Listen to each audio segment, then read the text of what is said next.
and welcome to Enchantment of Eternity's review for The Homecoming, The Circle, and The Siege, otherwise known as the Circle Trilogy, which are episodes 1, 2, and 3 of Season 2 of Star Trek Deep Space Nine. This video is part of a series of videos where I review episodes of Star Trek as determined by my user polls. The episode to win my latest user poll for Deep Space Nine is the Circle Trilogy.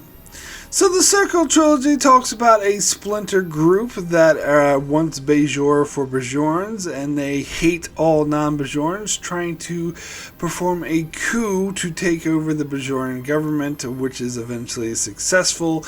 Meanwhile, Kira rescues a well-known war hero from the Resistance named Lee Nellis, but he says his reputation is unearned, but Sisko still relies on him, and together they help defeat the Circle and retake Deep Space Nine and restore the Bajoran government to where it was.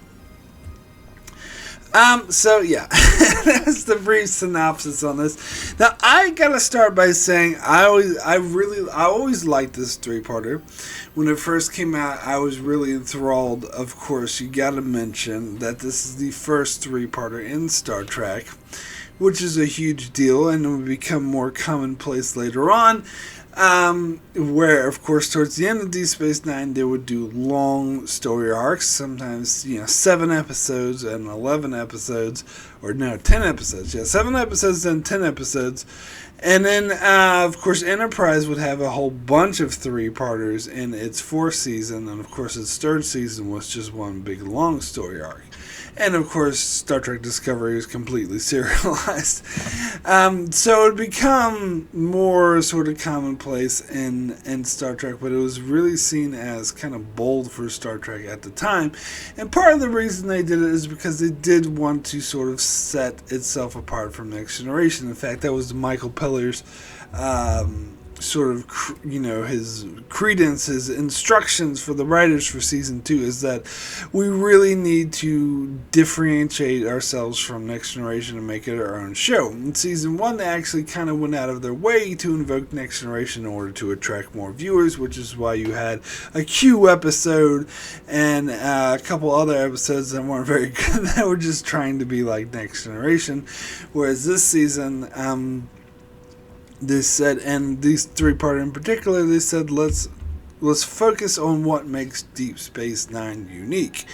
And what makes it unique is that it's on a space station that is near a planet where we have a political situation that's been set up and established. So why don't we just go ahead and explore that?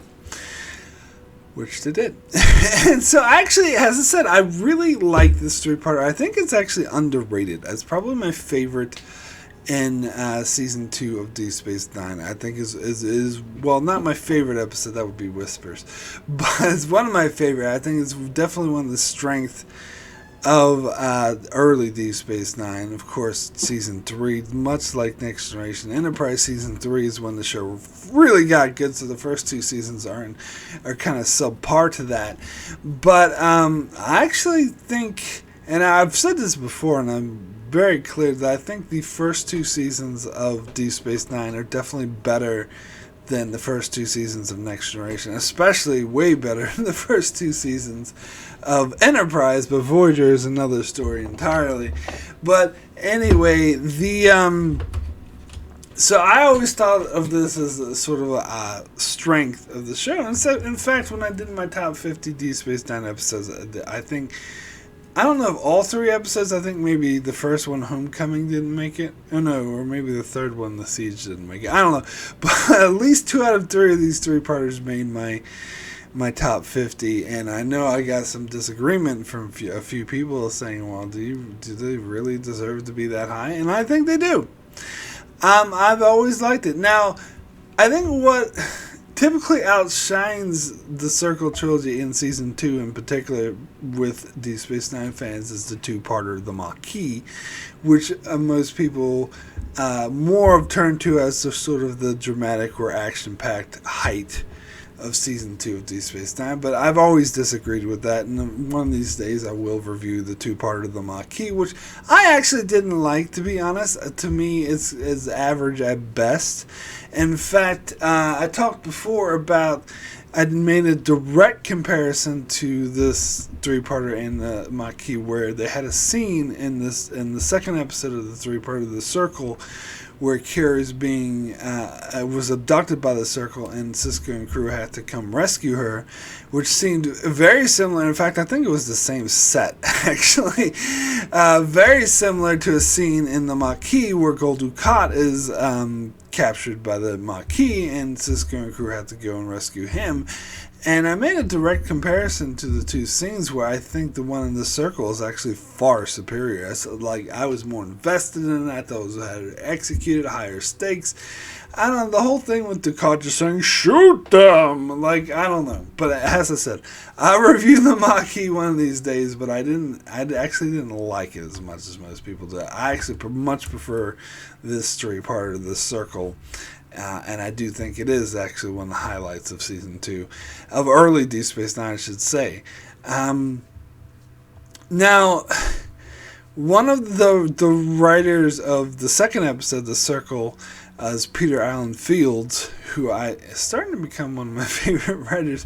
Well, because he didn't write in Star Trek that often, but he's credited on working on such episodes as The Inner Light, Duet, and In the Pale Moonlight, which are 3 of the best episodes of the entire damn franchise. So that made me sort of stand up and respect him. And so he contributed to this. And it's funny because he wrote the second part, The Circle, and that's actually my favorite episode of the 3-parter. I know this was the discussion when these 3-parter first came out. I remember having, I don't know if she even remembers this, but I remember having these arguments with my sister, who much preferred part 3, but I actually preferred part 2. And I guess I'll get into that first, of why that is. Because the first part is just a setup, right? You introduce Lee Nallish, you set up the situation. The second part is when the situation really ramps up. The Circle starts to take over. They're a real threat. Kira's abducted. They find out that the Cardassians are actually selling weapons to the Circle so that they can get rid of the Federation and retake Deep Space Nine and possibly Bajor. And then the third part, the siege, is when they resolve the situation. I gotta say, watching this again just now, I appreciated the third part, the siege, more than I had before. I think I always said that was my least favorite, and that was my sister's favorite. So that was the argument we had. I preferred part 2, she preferred part 3, because part 3 is what resolved everything. But I always found the resolution a bit too easy, a bit too anticlimactic, and I actually think that they handled the ramping of the tension better than they handled the resolving side, which I think is actually that is an issue for a lot of Next Generation 2-parters, is that the part 1 is almost always better than part 2, because they just, Star Trek writers just seem better at ramping up tension than they do of resolving it. I don't know. That's just me, because I thought, and again, this may have something to do with Peter Allen Fields, who wrote part 2, but I just thought the way that they were sort of that second part, The Circle, ended was just, it had me so captivated and so enthralled and so excited, just the way they did the 1-2 punch of, the Cardassians are selling weapons, and now the Circle's taking over, and we lost communication with Bajor. It's boom, boom, boom, boom, boom. And then the Admiral is telling Commander Sisko he has to leave. It's really awesome ramping of tension. And then part 3, they just spent 20 minutes saying goodbye to everyone who will return by the end of the episode. To me, which is kind of anticlimactic. Now there was I can't remember who it was. I don't think it was Peter Allen Fields, but it was someone who worked on this 3-parter who felt that it should have been a 2-parter. That they basically, the way he described it is they had 2.5 hours worth of material, but they couldn't do 2.5, so they had to either round down to 2 or round up to 3, and they just chose to round up to 3. And so they said that the third episode, The Siege, they had to pad in order to meet that 3-hour quota, which I can see that. I actually think they could have filled the runtime by making the resolution more suspenseful and actually gotten more satisfying, really. Like, they could have gotten more into the political aspects of the Circle, because I feel like that wasn't well defined, particularly the relationship between, like, how did they take over? How exactly did this coup work? How did they court the generals? What generals were involved? Because for the first 2 parts of this episode, of this 3-parter, they kind of try to present it as if there's a civil war, basically, on Bajor, where you have 2 factions vying for power. You have this extremist hate group factions who are isolationists and hate any race that isn't their own. Sorry, something caught in my throat. Not related to current events. Anyway, and then you have the more sort of rational, typical government, and you have the warring factions. But the way the third part happens, it seems like it doesn't really seem like a civil war. It just seems like everyone's on the Circle side already. Like, it seems like the entire military just switched to the Circle automatically, and then when they were presented with the evidence, they just switched back, which seems really flighty. So and that's part of the reason why the third part was never that satisfying to me, because they padded it out with all this, like, Nog saying goodbye to Jake and O'Brien saying goodbye to his family, which, to be honest, I did kind of like those scenes. They were good character moments, but it felt kind of unnecessary, a bit silly, because you see these characters return at the end of this singular episode. It's like, well, why am I wasting time? And plus, it's like, it doesn't help that the episode that immediately aired after The Siege was invasive procedures, where the station was again evacuated and only a skeleton crew. It's like, well, you just did this the episode before, but I guess I'll talk about that more when I get to the next episode.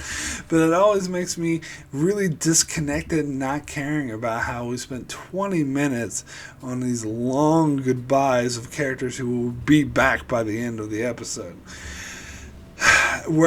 I do feel, and then even then they spent a lot of time with Sisko just and the crew, like, joking and about nutritional bars and whatnot, which it did seem kind of dull, especially compared to the high tension of the previous episode, where it just ramped it up. Oh no, the Circle's taking over, and then it's just like, oh, let's say goodbye for 20 minutes, and we'll just hang out and make jokes about candy bars or whatever.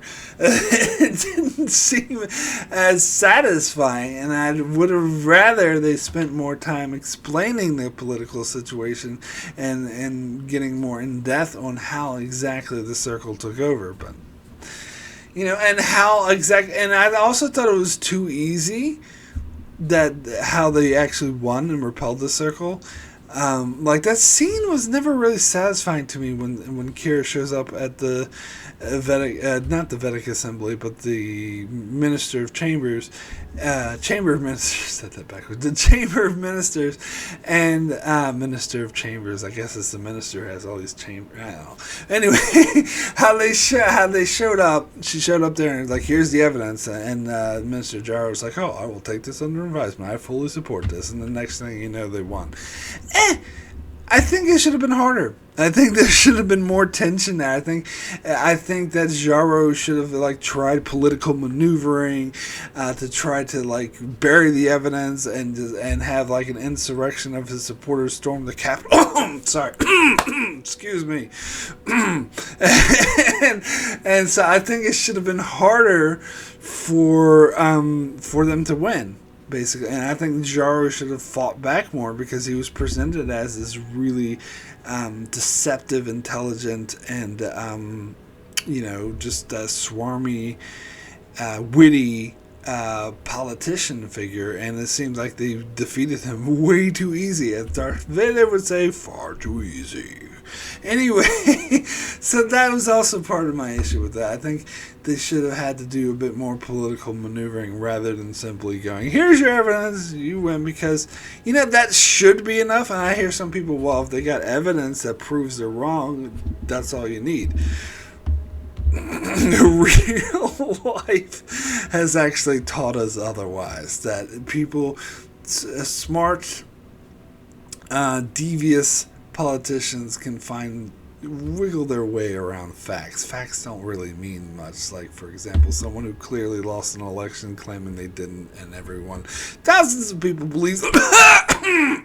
Excuse me.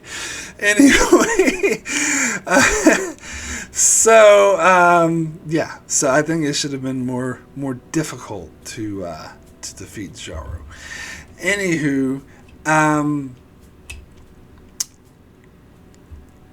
so back to Peter Anfield. The reason why he was displeased with how this three-parter ended was because he didn't like the death of Lee Nallis. He thought, he said, well, what's the point of this character? Why is he even here? Why did they kill him off? Because it makes it unnecessary. You could have just had the entire three-parter without him, and it would have had the exact same effect. And to be fair, when I first saw this three-parter, I kind of felt the same way.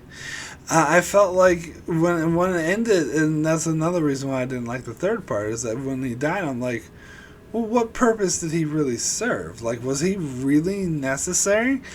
But you know what? After rewatching it, and of course having decades to watch it again and think about it, I kind of changed my mind on that. I actually kind of disagree with him here. I actually do think the character of Lee Nallis was necessary, because he symbolized Bajoran's desire to do the right thing, and that he was actually, really instrumental in helping Sisko, sway the general.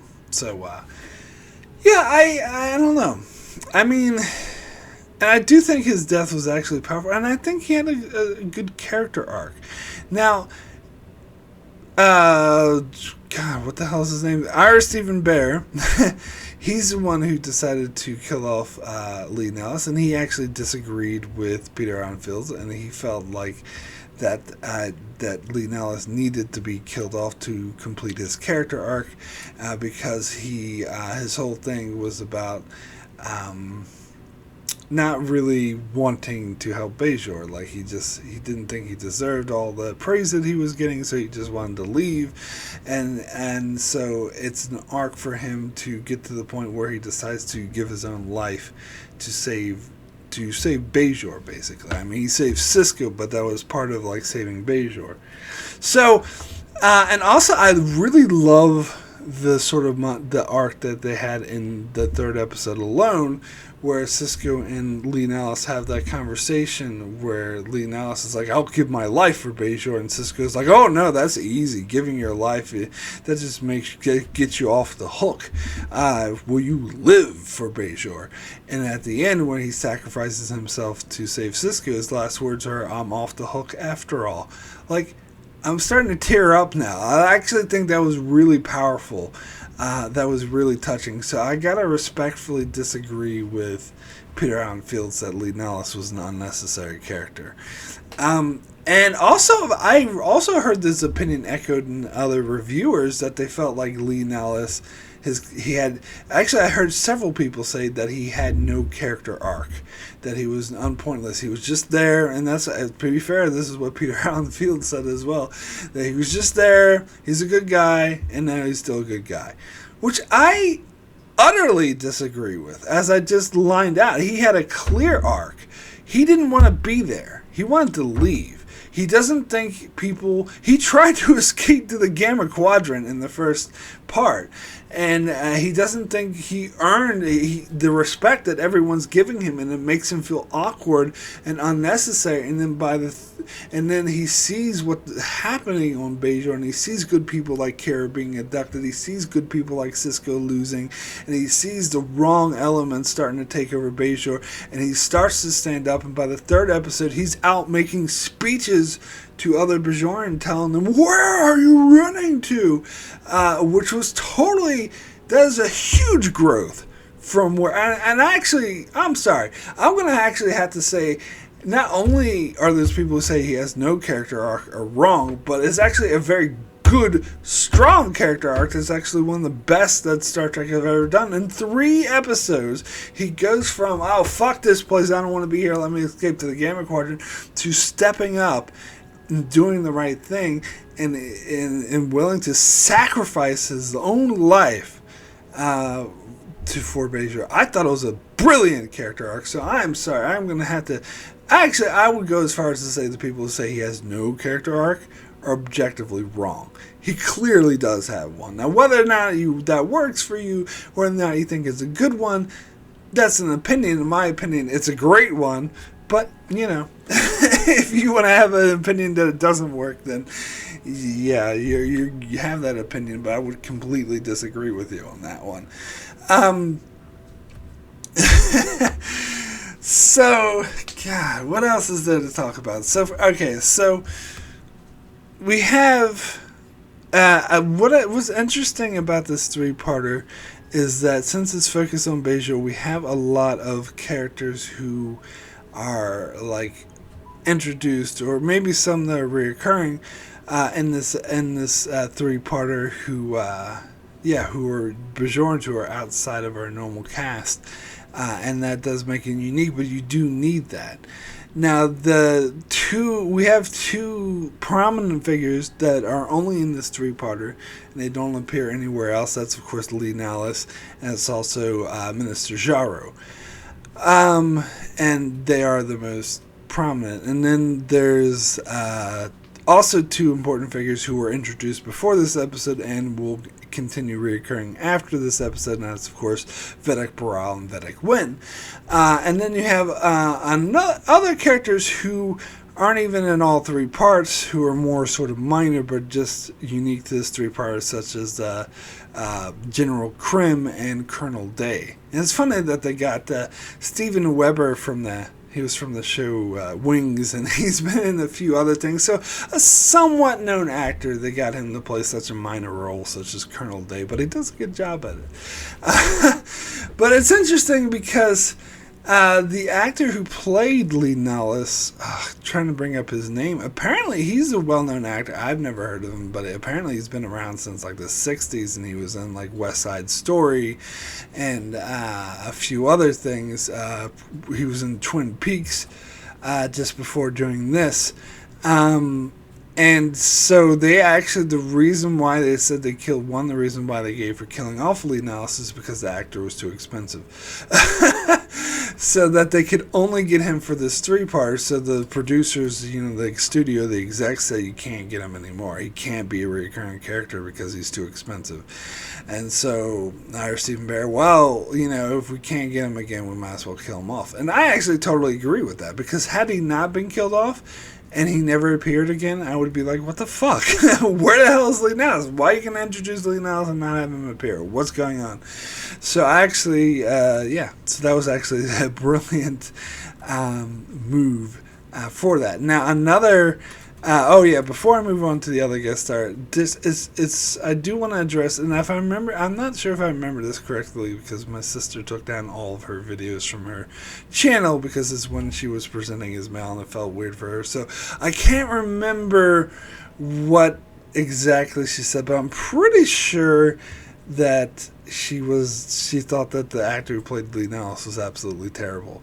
Now, I do apologize if I'm misquoting. Maybe I'm thinking of someone else, but I'm pretty sure that was the case. And I actually very strongly disagree with that. I think the actor playing Baral was actually terrible in this 3-part. He got a little bit better later on, but he was really stiff and wooden. But I see and I think this is what I always felt. I see how someone could define that actor's Lee Nallis' his performance as wooden. But I don't think it's wooden so much as a particular character, acting choice. Kind of like, I would equate it to like Keanu Reeves, for example. I remember so many people told me that Keanu Reeves was a terrible actor, which I never agreed with. I thought he was a good actor, but he comes off as somewhat wooden. And then there's also like David Duchovny in The X-Files. A lot of people thought he was like really, who's terrible because he came off as sort of straight and wooden, but I see it more as like a particular like acting choice and acting style, and I actually think it worked. Like, especially when Lee Nallis was like telling the story about how the Cardassian emerged from the water, like the way he gave that performance, like he totally sold me on the character that he really felt that way. And there's some lines he would deliver later on, such as like when he's talking to that dude who's bitching about they're a Corsari guy, they're inspecting his ship, and he keeps calling ops and bitching, "Why can't I leave?" And Lee Nallis has this line about, "Okay, I will give this a try." Now, I can see how that could come off as bad acting, but I think it's more of a particular style choice, personally. I know some may disagree and think that it's flat out bad acting, but I disagree. I actually liked his performance in this three-parter. It's not the best thing ever, but it was good. I liked it. Now, the other actor of note, of course, is Frank Langella, I believe. I'm probably pronouncing that wrong, but Frank Langella, I was familiar with this actor before I saw this episode from the movie Dave. Now, for some reason, I saw that movie like dozens of times, so I was very familiar with it, and so as soon as I saw him, I recognized him instantly. And moreover, he's pretty much playing the exact same character he played in Dave, which is a bigger point. And also later on, he would like be nominated for an Oscar for Frost Nixon, in which he again plays a scummy politician. In that case, Nixon. So it seems like that's his sort of typecast. He's always typecast as a scummy politician. But to be fair, I've seen him in a lot of other things where he played different characters as well. I remember he played this grumpy father-in-law in one of my favorite movies, Captain Fantastic, and then he played. The editor of the Daily Planet or whatever called in Superman Returns. So he's been in a lot of things. So he doesn't always play scummy politicians, but that seems to be his thing. He's usually an asshole in any case. Not always, but usually. Because he's so good at it. But anyway, if you haven't seen Dave, I actually really liked that movie. It was Kevin Kline. It was about like this president who uses a body double so he can go off and have affairs, but while he's having an affair, he gets a heart attack and goes into a coma or something. And so the duplicate has to take over, and he's actually this good guy who wants to start doing things the right way instead of being all corrupt like the actual president was. And this pisses off his Secretary of Defense, Secretary of State, who is played by Frank Langella.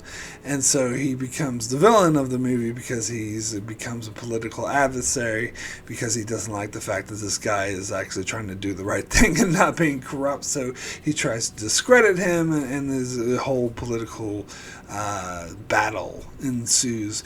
And I actually thought that was a pretty good movie. Sigourney Weaver is in it. If you haven't seen it, look it up. It was a bit of a comedy, but I liked it. So basically he was playing a scummy, crooked politician, which is exactly what I saw. In fact, I think even people who aren't familiar with that movie or aren't familiar with this actor, when they see this three-parter, it's obvious, like, as soon as they introduce this character, because they don't reveal that he's the leader of the Circle until the second part, but, like, as soon as you see him, you're like, bad guy. Like, it's obvious the way he's behaving, that he's a bad guy. And I will say, actually, that his performance in this three-part is amazing. It's definitely one of the best guest actors that Deep Space Nine ever had. And the funny thing about it is that he really didn't want to do Deep Space Nine, and I think even I haven't found any quotes from him, but I think even after he did this, like, I didn't understand what was going on in that. It is hard to believe, and maybe it makes it even more impressive because when you're watching it, you're so immersed in this character. He seems like he knows exactly what he's talking about, and he gives such a great performance, so it's hard to buy that he actually didn't really know what was going on, or nor did he care. And the only reason that he took the job is because his children were Star Trek fans. And so when they found out he was offered a role in Star Trek, they were like, "Oh, you gotta take it, Dad, you gotta take it." And he was like, "All right, fine." And he did it just for them. Like, apparently he got paid less, and he actually requested to be uncredited, so you won't find his name in the credits, and that was by his request. And he said it was because he wasn't doing it for the credit, for the recognition, or for the money. He was doing it for his kids, which is a great dad, and he gave such a great performance. It's hard to believe that he didn't really know or care about it. But yeah, I mean, I guess that just makes him an even more impressive actor. And then, of course, there's General Krim, who I really like this character. And he's such a minor character who doesn't really appear that much either. But I like how it really helps. I think, and this part of the reason why I like this three-parter so much is because I think it's so amazing at world building with Bajor, and I think it does a much better job than any episode in season 1 did at really, really establishing Bajor as a realistic, dynamic planet with a variety of diverse people. Whereas this is a common problem in Star Trek, where most races are what some people call a race of hats. Where, Klingons are warriors, Vulcans were logic, and it would be, and I think the first season kind of fell into this trap a bit, with, and the Bajorans are religious. And so that's why sort of Vedic Winn and Vedic Baral don't really help flesh out the race as much. So even though they're both dynamic characters, especially like Vedic Winn, but Vedic Baral is kind of boring. But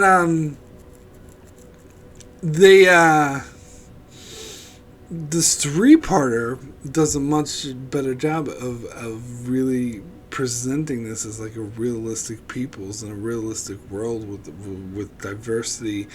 And I love that in Colonel Krim in particular, that he is played as a professional military general, that he doesn't really get involved so much in politics, except that he has to. But he's always more concerned about, like, the tactics of the situation, and he looks at it like a professional would, not so much as he doesn't, like, take it personally or get involved in sort of propaganda or the politics of a situation. And they sort of contrast that with Colonel Day, who's played by the dude from Wings, Steven Weber, who of course is all like a patriot and all involved in, we gotta get rid of the damn Federation, blah blah blah, whereas Colonel Krim looked at it as like a job. And it's like, okay, so I got a job to do. I got to choose sides. So I'm going to side with the Circle because that makes the most professional sense. But I'm doing this as a job. And he looks at everything in tactics and strategy. And the best thing about this character, the thing I love the most, is the way he's shown to have so much respect for Captain, or at this point, Commander Sisko.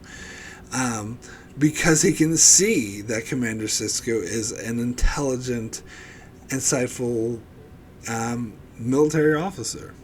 Yes, I called Starfleet military. Let's not get into this argument right now. I don't care. That's my come down on the issue. But anyway, and so, but he is. Commander Sisko is a military officer. He is a strategist, or whatever. And General Krim can see that and really respects him, even when they're imposing sides, when they're like fighting each other in this war, in the battle over Deep Space Nine. He still respects him, And it kind of reminds me of a balance of terror in a way.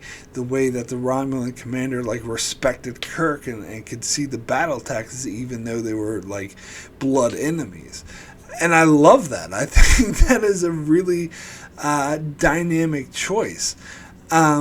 And I loved how, especially in contrast to Colonel Day, who was an extremist who let his emotions control him, who's an idiot and sucked at strategy because of it, that General Krim was actually a lot more sort of measured and looked at situations sort of strategically and didn't let his sort of emotions rule him.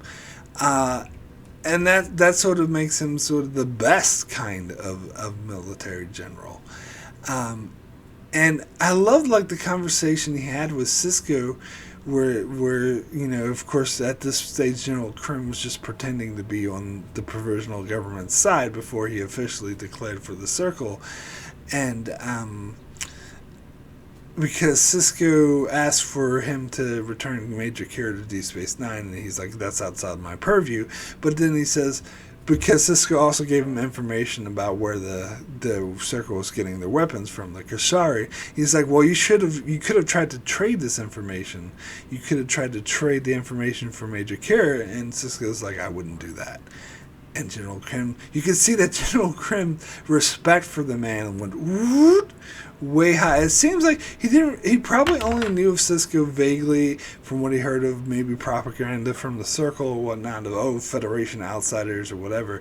But when he actually meets him, he judges him based on what he can see, and he can see that this is a intelligent, respectful man. And that and his dealings with him when he goes to invade Deep Space Nine, he gives him the respect. And I love how he was disappointed when he thought that Sisko just left, but when he found out that Sisko was still there, he was happy about it. He was his respect for Sisko, and he was like, oh, so Commander, you didn't abandon your post after all. He nodded in respect, even though Sisko wasn't there and couldn't see it. He was just so I don't know if happy is the right word, but so I would say admiring the man. His image of this really intelligent, smart military commander kind of went down when he thought Sisko left, but when he realized he was still there and just hiding and using guerrilla tactics to try to he was like, oh my god, I am so much more respectful of you, even though he's still trying to defeat him. And that's the kind of dynamic I love. That's what I really, really think makes this episode work. I mean, that combined, this is just kind of a minor character too. Combine that with Jaro, who is, again, really, I already talked about Lee Nallis and how his brilliant character arc it is. And then also Jaro, who is also portrayed as a really swarmy, intelligent politician, and that's what he is. He's the politician. He's trying to accomplish taking over the government and becoming the leader. And it's an interesting, because I heard another reviewer pose this question. It's an interesting thought process, and I think it's a really worthwhile question. Is does Jaro actually hate non-Bajorans? Does he actually subscribe to this isolationist point of view, or is he just using it to gain power? And it doesn't really matter either way, because either way, whichever way you go with it, it still works for the character, and you actually don't need to know the answer to that question for his character arc and his story to work. But personally, just my personal opinion is that I believe that he doesn't care. I believe that he's just using it as an avenue to grab power, because he knows that he'll have all these, because there's a lot of bigoted extremists who are terrified of outsiders. Sorry. and he uses that to his advantage to gain power. Excuse me. I don't know what's wrong with my throat today. Anyway. and so he uses the blind followers because he knows that's the best way to get blind followers, and it's the easiest path to power. And plus, I love the political alliance between Jaro and Winn. That's the most natural thing in the world because they already established Winn as someone who is an extremist who uses extreme hate for her political gain. So it's except she's on the religious track and he's on the political track, but they're both really political creatures who use politics for their own personal gain. And so that made the most... it's funny, when I first saw this three-parter, I thought that Kai Winn was just... Or not Kai, she's Vedic. I thought that they were implying a romantic relationship between Vedic Winn and Jaro, and I thought, they're going to be lovers and kiss now. But watching it again, I come to the realization, and I always had that undertone, even if I didn't really think that consciously. I always thought subconsciously there was something there between them. But it was just on this rewatch I finally come to the realization that it's not the case at all. And it actually works better that way, because it is a political alliance, and that they both basically need each other to gain power. And it's a kind of really interesting, even though I am disappointed that they didn't go into more detail about the specifics of the coup and how they swayed the general and what the difference between the provisional government and Jaro's government is. Because other than, we're going to kick the Federation out, they didn't really state what the difference between them was. And I mean, is that the only difference? They're isolationists? It seems like there should be more. And I also love how this three-parter deals with bigotry in general, and of course, as Star Trek always does, it uses a metaphor, and how Jake, had this date with the Bajoran girl that got canceled because their father was like, she's not a Bajoran, so you can't go out with him. And some people, I've heard like a couple of reviewers trying to, they're aliens, doesn't that make sense? But you gotta put it in the context of Star Trek, where aliens just means you're a human with shit on your forehead. So it's an obvious, you got to look at it through the lens of modern times, through the lens of an analogy of, a parent not letting their child date someone because they're a certain race or color or religion, which is obviously the direct analogy that they're making here. So that it's more about the bigotry and fear of isolationists who, fear people crossing their borders and they want to build a border wall. Excuse me, sorry. I mean, that they want to kick them out of their space station and retake the space station. That's what I'm talking about. Anyway, God, my throat hurts a lot today. Sorry. Anyway. So, and also I think this three-parter is great at world building, as I already said. It describes, I think it's actually, when I was watching, I was just admiring how brilliant it is at presenting a war-torn nation, or world in this case, that was occupied by another occupying force for 50 years, and they lived through a Holocaust, of basically a 50-year-long Holocaust, and that they had just been freed just now. And sometimes it's hard to, I don't think the first season did a really good job of getting this across, except for maybe the first episode, Emissary, but then they kind of forgot about that. There was that whole debacle with the episode Past Prologue where they tried to do something similar with Bajoran isolationists, but that episode was terrible. This one does a much, much better job at it. But I was admiring just how brilliant and how great they were at presenting a world that was war-torn, and that they had just gained their freedom and come out of a 50-year Holocaust just like a year ago, and how disorganized and chaotic that situation is. Now, that is the situation the pilot episode presented, but as I said, we never explored that, really.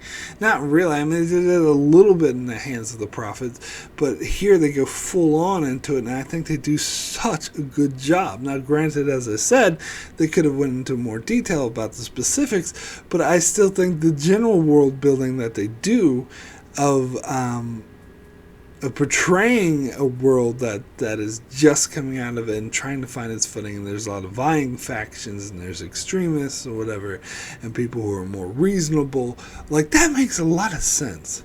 And I think they do an amazing. I also love how, because when Jaro captures Kira and tries to, recruit her to his side, and I heard the opinion recently that he was an idiot for trying to do that, but I actually think that was actually a good move and actually kind of reasonable. I think, because let me put it to you this way. Had Jaro tried to recruit Kira the way she was in the episode Emissary, in the first episode of the season, I think Kira might have actually joined his side. I'll be honest. I think it's only because, and so he's working off of outdated information, because he was also surprised that Sisko was pissed off that she was being transferred, because he was like, I thought you two weren't getting along.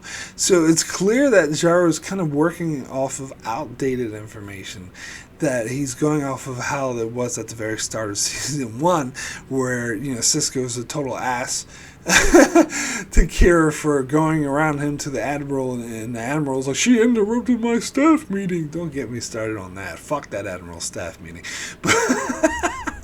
But anyway, sorry, digressing here. So it seems like Jaro is working off of how the relationship was towards the beginning of season 1, and doesn't realize how close the two of them have come, Sisko and Kira. And I love how that's actually portrayed in this episode, in the first the Circle and the Siege. Like, especially in the hands of the Prophet, I think they gained a lot of respect for each other, and that is definitely pays off in this 3-parter. And so my point is, I think Jaro is a good move to try to recruit Kira to his side, but he didn't realize that she had gained so much respect for Starfleet. And this, mind you, this is before she even knew that the Cardassians were the ones ultimately behind this, and that the Circle taking over would mean the return of Cardassia. Even before she knew that, she was against the idea of the Circle. Yeah, because she's a reasonable person. But again, she was really against the Federation being there at first. So it was just the Federation had to earn her respect, and this is something a lot of Bajorans, like Jaro. Of course, Jaro, I think, is doing it more for political reasons, but more like Krim, as I said, like he didn't think much of the Federation at first until he actually met Sisko, and then he's like really gained respect for him. So just the way they played the whole situation with the extremists, and this is something that was touched on. Babylon 5 had their own storyline about the human isolationist humans, like, so having a group of people who were fearful and isolationist and bigoted, that makes a lot of sense too, and that's something I feel like Gene Roddenberry would normally never allow in Star Trek, which is why part of the reason why I think Star Trek is kind of better off without him. Even though, of course, he's a genius for creating it. Yeah, he went, especially in the early seasons of Next Generation, he went too far with there not being any conflict. And then maybe he might have been okay with this since these are Bajorans and not humans. But anywho, one of the there's several things I want to talk about. So this is something I mentioned in other videos, is that, and this is something people who are binge watching or who are seeing Deep Space Nine years after it was released might not be aware of. But imagine this. Try to wrap your brains around this. I know this is going to be very, very hard, especially in modern times with CBS All Access, Paramount Plus, and all the new Star Trek shows. It's going to be so hard for you to imagine this. But imagine that a new Star Trek show is introduced and people immediately don't like it and start complaining about it. I know, I'm stretching your brain here, but just really try to imagine what that would possibly be like.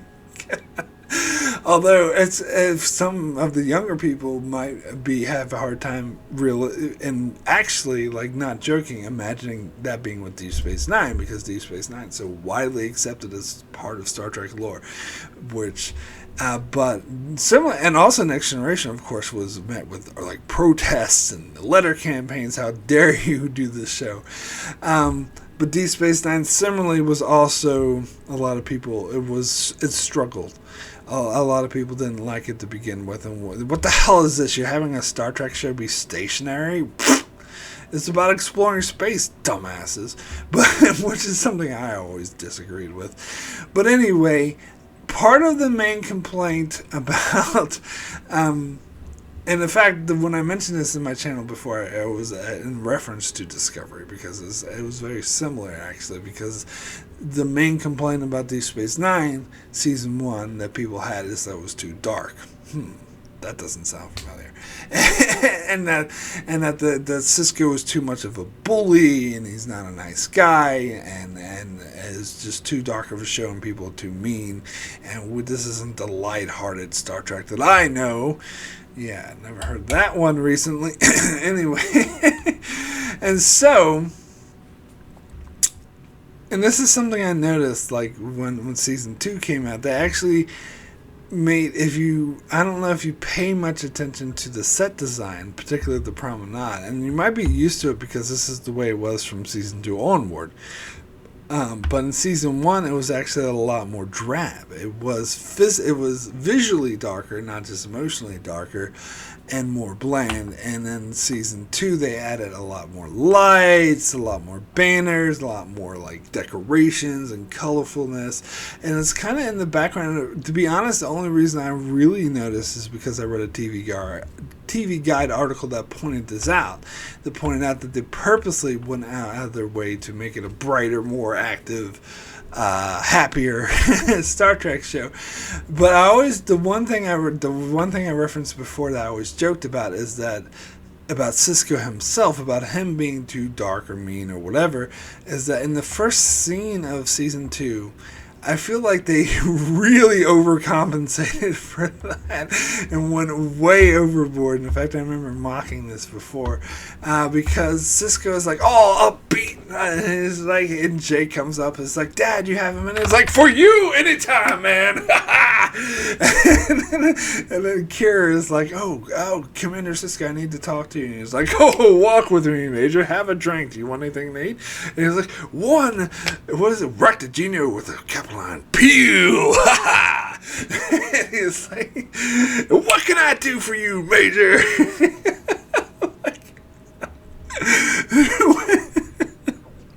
They went way overboard. Was trying to have play him so upbeat and happy and everything like that.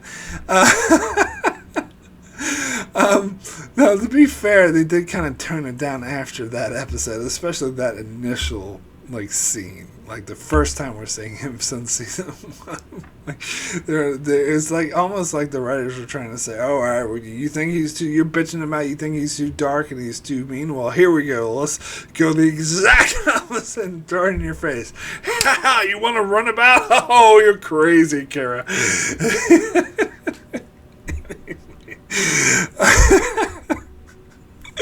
Anyway, speaking of that first episode, one of the things I thought was brilliant, it's funny because I never actually noticed this myself until I watched it with my ex-wife when I first met her, and she pointed out to me the motif of at the start of the episode and now it's like I see it and it's so fucking obvious. I can't believe I didn't notice it before, but where at the start we had this thing with Odo and Quark, and Odo's going, Quark, and he got so upset. And Quark like gave him the information to arrest this first officer or whatever, and Odo doesn't know why. It's like, why are you helping me? He's like, oh, because we're friends. And Odo's like, you're up to something. And then Rom comes over and he's like, well, I'm confused too. Like, why did you help him? And then Quark's like, quotes some rule of acquisition, says, every once in a while declare peace. It confuses the hell out of your enemies.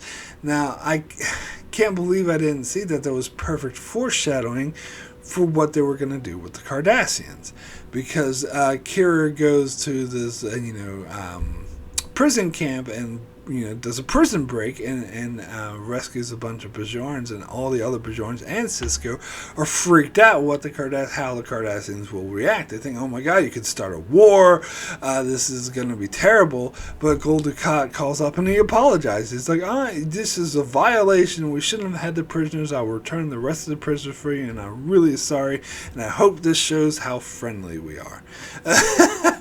And I can't believe that Quark thing was like perfectly foreshadowing, because that's exactly what Dukat's doing. He's declaring peace to confuse the hell out of their enemies. And this especially comes clear in the next couple parts, because in the grand scheme of things, the Cardassians had a plan to retake Deep Space Nine, possibly Bajor too, by getting rid of the Federation. So, that's what they're focused on. Like, they don't give a fuck about them. Yeah, go ahead, rescue these prisoners of war. We'll just capture them again when we retake Bajor. And so they can pretend to be like, oh, we're your friends. Yeah, go ahead, we'll give you your prisoners back. Because they have this bigger scheme in the mix that is more the big picture. And that's actually very clever. And that is something I do really appreciate a lot. Now, I also got to talk about in the second episode, which has this as my favorite of the three, and they had this one scene that I think is actually brilliant. It's one of my favorite scenes of the entire second season, or first part of Deep Space Nine, is when Kira's reassigned, and she's in her quarters, and Odo's like arguing with her. It's like, fight for what you want, fight to stay, and then one by one you have each of the crew come in to say goodbye to her, and it's such a brilliant scene, such a well written, well performed scene, because the situation gets really hectic with everyone. They're talking over each other, and Odo's like, and everyone's acting differently. Like, Odo's like really pissed off and arguing with her. Dax is being nonchalant about it. It's like, oh, you want me to talk to Benjamin for you? I can do it if you want. If you don't, it's all good. Oh, how's this? How's your job? And just being really like casual. And Bashir is like really sort of coming in and just like, oh, I just want to say it's good working with you. He wants to, wish her well.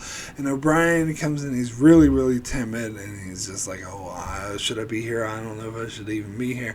And the way they're kind of all talking over each other, it's great comedic timing. It's absolutely one of my favorite part of the whole thing. Is when Dax asks Kira where she's going to be reassigned to, and Kira's like, some bureaucratic building, but in between that, Bashir says, I just want to wish you your best and say good luck for the future. And then Jadzia says, oh, that's rather dull. And then Bashir looks at her like, what? Because Jadzia was actually responding to Kira's statement about where she's going to be reassigned to, not Bashir's statement of "we wish you well," but he doesn't realize that. And then Quark comes in, and that's when it really gets. I remember laughing out loud. I remember finding this the funniest thing ever. When Quark comes in and sees everyone there and goes, "A party!" and just starts hugging them. It's like, it's not a party. That's hilarious. And then when Kira starts freaking out, it's like, did you guys plan this? And Bashir's like, nobody could have planned this. Oh my god, it was a brilliant scene. And then when Baral comes in, and they're all calm down, and they all stop what they're doing to look at him, and Kira's like, these are my friends. And again, it gets you right here. It really shows that not only the relationship between Kira and Sisko is growing, but the relationship between Kira and the rest of the crew that they have is the first time. And she really, I think that's the first time she even realized it. She even realized that these are my friends. And she said that with conviction, because once she thought of it, she's like, that's true. These are my friends, and that's why they're here. It's touching. It's a great scene. It is an absolutely brilliant scene. Yeah.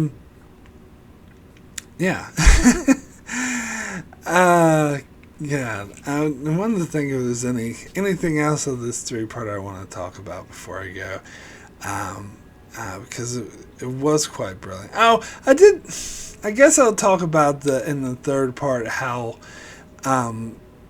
they had those. I already mentioned the jokes about the candy bar or whatever, but then I think Quark's involvement in the third part is actually kind of dumb. It's kind of what brings it down to me, like the fact that Rom took his seat and he's like, "Wait, come back! I'll give anyone 20 bars." Like, I really hated that scene. Like, who's Quark talking to? He knows that no one can hear him. Like, I don't know. And then the jokes they do later with Quark, where he has lugging around this big huge box, and Bashir is like, "Leave it," and it's full of goalposts and Latin them, and Quark gets all pissed off and it's like, "I'm not gonna leave it," and he doesn't. Like, that was stupid. Like, I really didn't like that. And then the funniest thing to me is later when General Krim orders Colonel Day to, they capture Bashir's team. They order Colonel Day to bring the leaders of the team, and he brings Bashir and Quark. How is Quark a leader? Why is Quark even with them? There were other Bajoran civilians who stayed behind. There were other civilians who stayed on Deep Space Nine. They showed this. Why isn't Quark hiding with them? Why is he off with the Starfleet commandos? That it doesn't make any sense.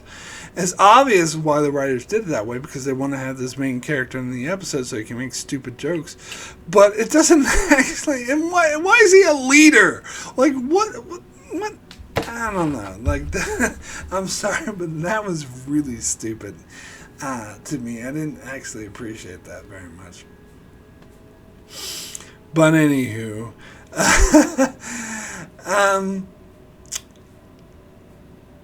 Yeah, I think I about covered everything. But yeah, I do love this three-parter a lot, and I think it is underrated. I would put it in the 50 best of Deep Space Nine, so upper echelon, not best of the best, of course, but definitely top tier for me. So my rating for the Circle Trilogy out of 10 is a 9. Excellent. I may have given this an 8 in the past. I'm not sure, but no, I think it deserves a 9. Yes, they could have went into more detail about the Circle's political motivations and the dynamic between it. And yes, the third part had a lot of padding, and this stuff with Quark was stupid. But so much, as I said, I love the world building. I loved the dynamic cast of characters, how they have all the several characters who are only in this three-parter, and other guests, of course, like Vedic Winn and Baral, who keep reappearing. But the way that they used all these unique characters, guest characters outside the main cast, and actually did a great job of developing some of the relationships, as I said, with Kira and Sisko, and Kira and Dax, her adventure with Dax in episode 3 was actually really great. I love how they had the Palaku or whatever, the snarky interactions between the two, and that's what I forgot to talk about. Whatever. But that was good too. I loved that as well. So yeah, I think this is a great three-parter. I think this is higher, good Deep Space Nine in my opinion.